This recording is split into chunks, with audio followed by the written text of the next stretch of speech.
The moment the Black Hawk lifted into the boiling Afghan sky, leaving Captain Elise Monroe kneeling in the sand with a jammed comms pack and a bullet through her calf, she knew she'd been abandoned, not by mistake, not by circumstance, but by intent. And as the rotor wash cleared, and silence returned to the endless horizon of cracked earth and wind-carved ridges, the weight of betrayal settled on her chest, heavier than her gear ever had. Because these weren't just teammates. They were her command, her brothers in arms, and someone on that bird had given the order to leave her behind. But Elise didn't scream, didn't panic. She bit down on her pain, yanked a tourniquet tight, and scanned the jagged valley walls for movement. Because the enemy was close. She could smell the diesel smoke from their bikes and hear distant whooping calls that meant they'd spotted the smoke flare earlier. And now bleeding, stranded and out of water, she crawled toward the nearest outcrop, dragging her M4 and her wounded pride like anchors through sand, every breath a battle, every heartbeat another countdown toward either death or vengeance. And as night fell, stars slicing through the freezing blackness, she used the butt of her rifle to crack scorpions from under rocks for protein, whispering the names of every man on that flight list, memorizing their voices, their gear patches, their last glances, who looked away, who wouldn't meet her eyes, because this wasn't some tragic loss of contact story. This was a betrayal in uniform, and Elise Monroe wasn't going to die quietly in the dirt, not without a reckoning, and not before someone paid for turning her into desert ghost.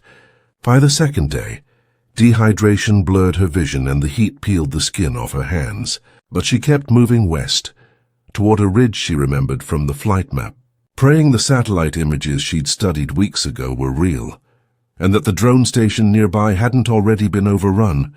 But what she didn't know was that back at Kandahar, Sergeant Major Denton Hayes of Delta Force had intercepted a scrambled emergency ping routed through a defunct relay tower. The signal registered for less than 90 seconds, just enough to show one name, Monroe, alive, and Hayes, a hard-eyed veteran of 20 ops, no one would ever admit happened. Didn't ask permission, didn't wait for briefing clearance. He just stood up from the metal bench, cracked his knuckles, and barked at his team. Gear up. We've got a soldier walking out of her own grave, and within hours, 4 shadowbirds lifted off under moonlight, running silent with no radio traffic. Because if Monroe was alive and someone tried to erase her, the erasers were going to have company, and meanwhile, police reached the dried creek bed near an abandoned compound, collapsed under the broken shade of a crumbling stone arch, and stitched her leg with fishing line she'd scavenged from her survival kit, gritting her teeth so hard she cracked a molar. But still she didn't scream, didn't cry, just kept repeating her call sign, Wraith 3, like a spell to keep death away. And when a group of insurgents crept down the ridge toward her smoke signal, thinking they'd found an easy kill, she didn't run. She waited until they stepped into the blind curve near the collapsed wall, then fired 3 perfect shots, dropped 2, wounded 1, and vanished into the tunnel behind the well before reinforcements arrived. And it was that move, an old guerrilla tactic she'd read in a Soviet-era field manual, that caught Delta Force's eye when their drone feed picked up the heat signatures and bodies left in the dust. And Hayes leaned forward in the cockpit, muttering, "Damn, she's still fighting, because this wasn't just survival anymore, this was warfare, personal and precise." And Elise had become a ghost that refused to be erased, crawling from foxhole to foxhole, using shattered mirrors to redirect sunlight into snipers' eyes. Setting up ambushes with old Soviet landmines, she disarmed and reburied, marking her trail not for rescue, but as a breadcrumb path of vengeance. And when the Delta team landed under cover of a dust storm 13 clicks out, they followed that brutal breadcrumb trail.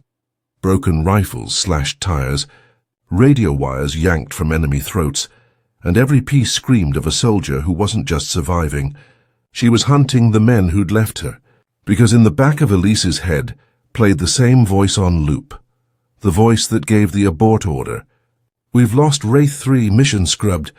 Lift off." And it wasn't panic. It wasn't protocol, it was premeditated. And on the fourth night, as Elise approached the outer perimeter of an old fuel depot, dragging the last of her strength behind her, she saw the lights, heard the laughter, American accents, casual, like nothing had happened, and she knew she'd found them, the squad who left her. Their fire-lit camp tucked in the shadow of a false outpost they'd claimed for themselves, pretending she was KIA while they scrubbed their own failures from the mission logs, and Elise, shaking with fever, built her trap anyway, rigged flares to fuel lines, planted 2 stolen AKs where their patrol path would cross, soaked her uniform in motor oil to mask her scent, and when one of them, Lieutenant Bryce, the one who avoided her eyes before liftoff, stepped out to relieve himself, she struck. One blow to the throat, another to the ribs, no time for mercy, no room for forgiveness, and when the others came running, she lit the flares and vanished into the smoke, bullets slicing the air behind her as the depot went up in flame. And that's when Delta dropped, ropes hissing, boots slamming into sand, black shadows moving through firelight. And the moment Hayes saw her silhouette limping through the haze, rifle slung and eyes locked dead ahead, he didn't shout, didn't order her to stop. He just raised a fist and nodded, like greeting a warrior returning from battle.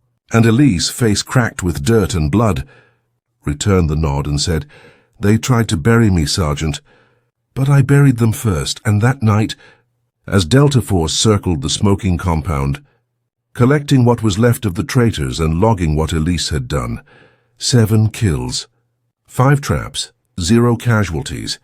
They didn't speak of medals or promotions. They just watched her quietly, the way one watches a lioness stalk a battlefield. And when Command tried to spin the incident as a miscommunication, Delta shut them down, filed their own report, signed by Hayes himself. Captain Elise Monroe survived 4 days in enemy territory after being abandoned by members of her own unit. She neutralized all threats, confirmed traitorous intent by said members, and initiated extraction protocols without external aid. Her actions exemplify the highest standards of combat leadership. Recommend immediate commendation and transfer to Delta Black Ops Initiative. And back in Kandahar, when Monroe walked into the debriefing room wearing her torn uniform, scars still fresh, a line of generals stood one by one, until the room was silent and Hayes stepped forward, saluted sharply and said, "Permission to speak freely, sir. This soldier belongs with us." And from that day on, Captain Elise Monroe wasn't just a survivor. She was Delta,